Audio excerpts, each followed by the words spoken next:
Hello everyone. Tonight's story begins in a ballroom where every smile was expensive, and every secret had a sponsor. Clara Vale stood under the chandelier glow when her sister Mara lifted the microphone and smiled like a woman about to declare war. Clara's 6-year-old daughter stood beside Mara in a pale dress, blinking hard, as if she had been told not to cry. That detail hit first.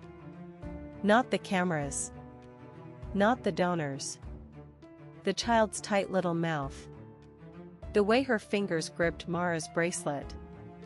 Then Mara said, sweetly and clearly, that someone had to protect Rose. She said Rose had told her things she was too afraid to say at home.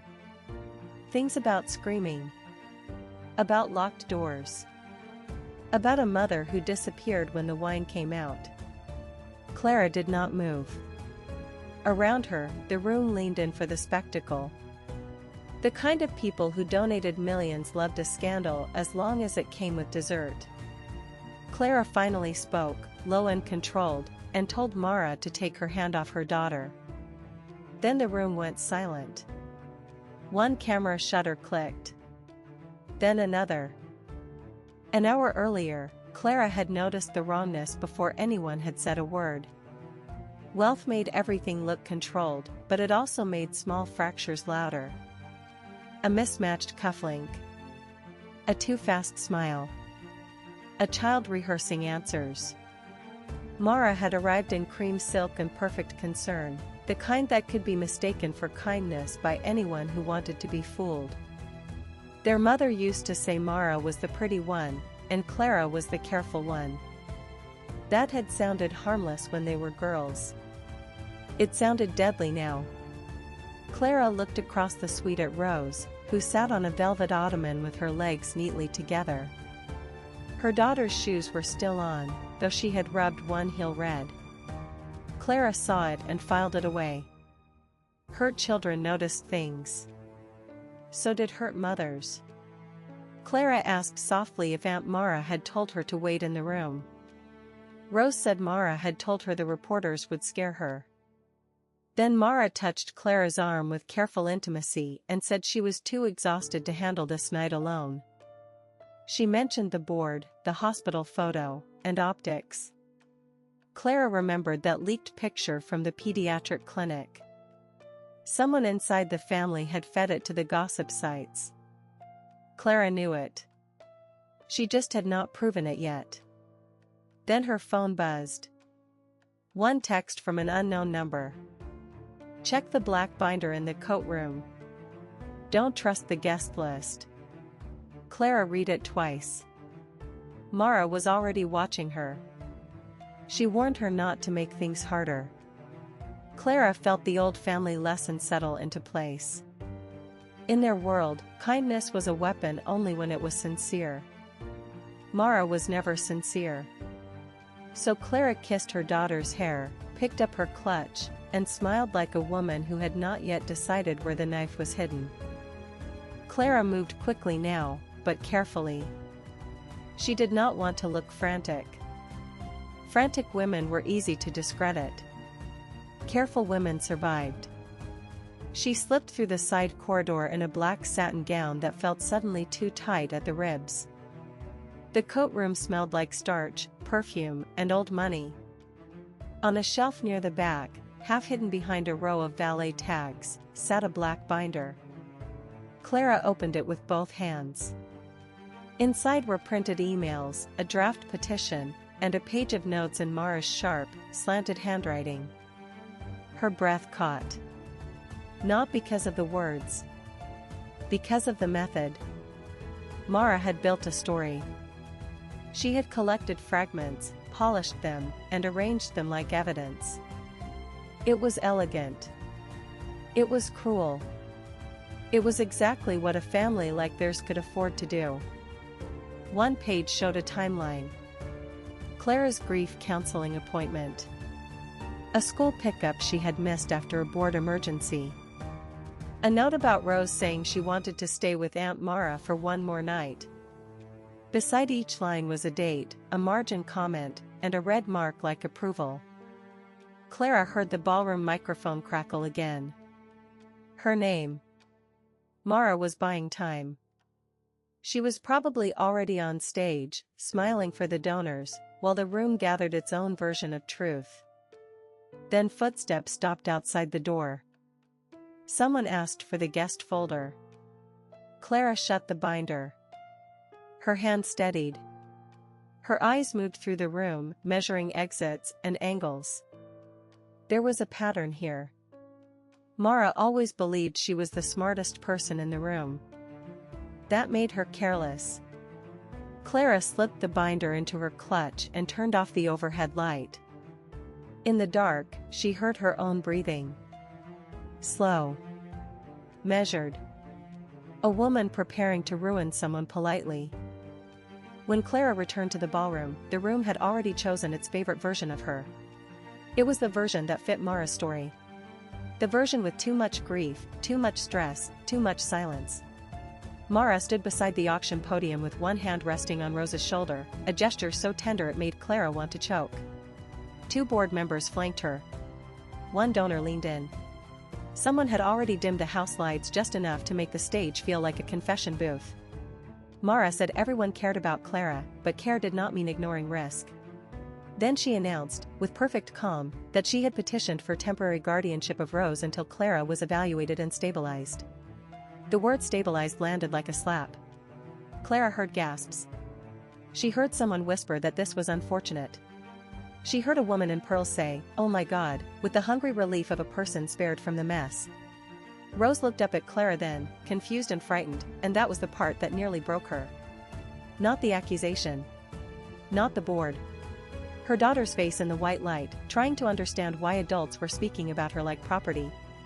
Clara told Mara that she had planned this around her child.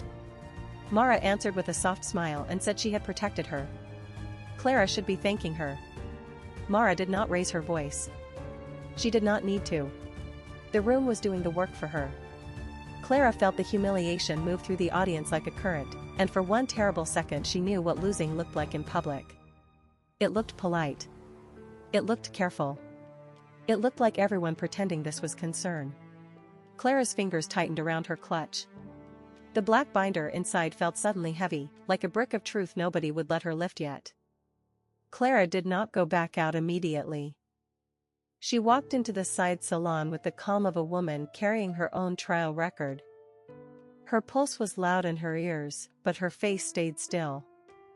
That was the gift of being underestimated. People mistook silence for weakness.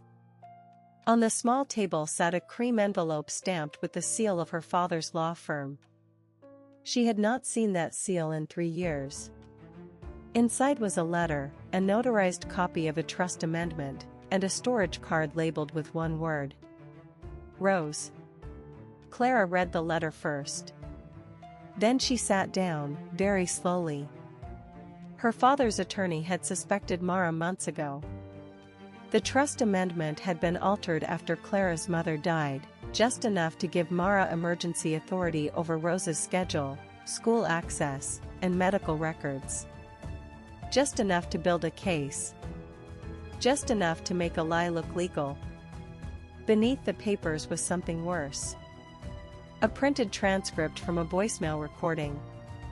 Mara's voice. Crisp, bright, unmistakable. It said, "Remember, sweetheart, if anyone asks, you felt scared at home. You understand? Grandma said children who tell the right story get to stay safe." Clara's breath stopped. Then came another file. A security clip from the family townhouse. Mara standing in the kitchen after midnight. Rose asleep upstairs. Mara speaking to someone off camera about timing, donor sympathy, and making Clara look unstable before the audit. Clara pressed a hand to her mouth. Her eyes burned, but no tears fell yet. Not now. Not while the shape of the lie was finally visible. She whispered that Mara had coached her daughter. And there it was. Not intuition. Not suspicion. A paper trail, a voice, a timestamp, and a law firm seal that could not be argued within a room full of wealthy people. Clara put the pages back in order. Her fingers were steady now. Very steady. Clara returned to the ballroom alone. No trembling. No apology. No visible hurry. That was the first surprise. The second was the black folder in her hand, held like a lethal weapon wrapped in silk. Mara saw her and smiled, but the smile flickered at the corners. Clara took the microphone from the podium without asking. The room let her. Wealthy people knew the sound of a shift in power before they named it.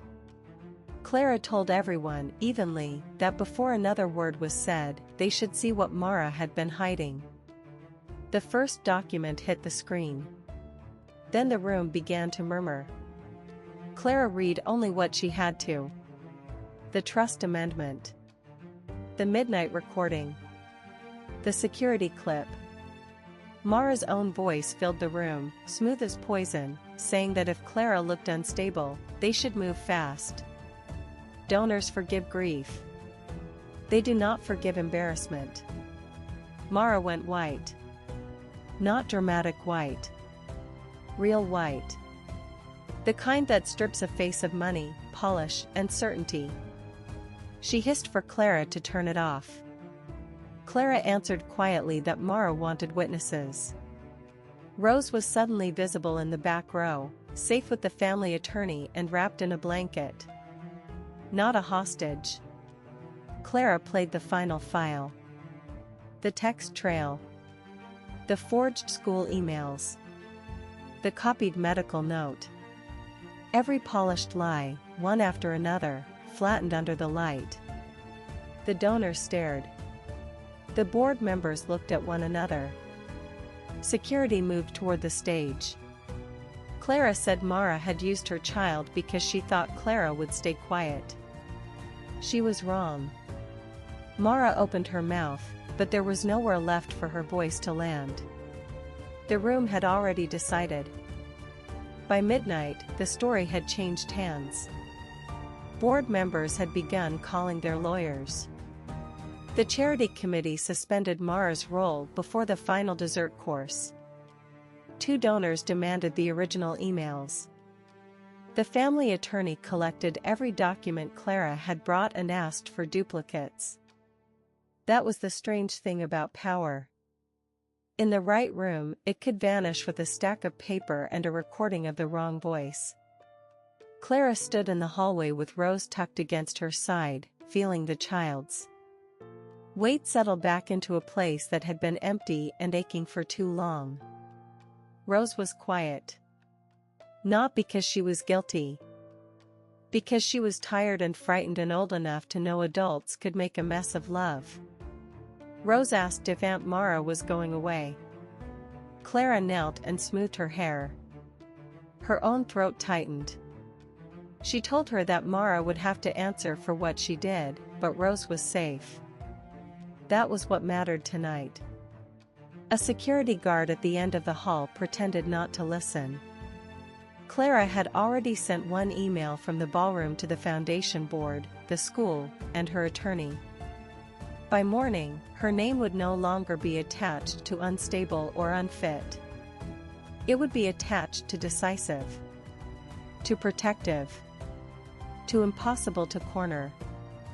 Yet the victory felt imperfect. Rose's hand still trembled in hers. The child had seen too much. Clara had won in public, but she could not erase the price.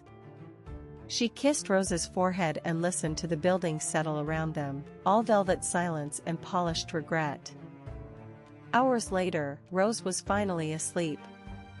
Clara stood in the doorway of the nursery and watched the rise and fall of her daughter's chest under a pale blanket. The room was still. Too still. The kind of stillness that arrives after a storm, when the damage can finally be counted.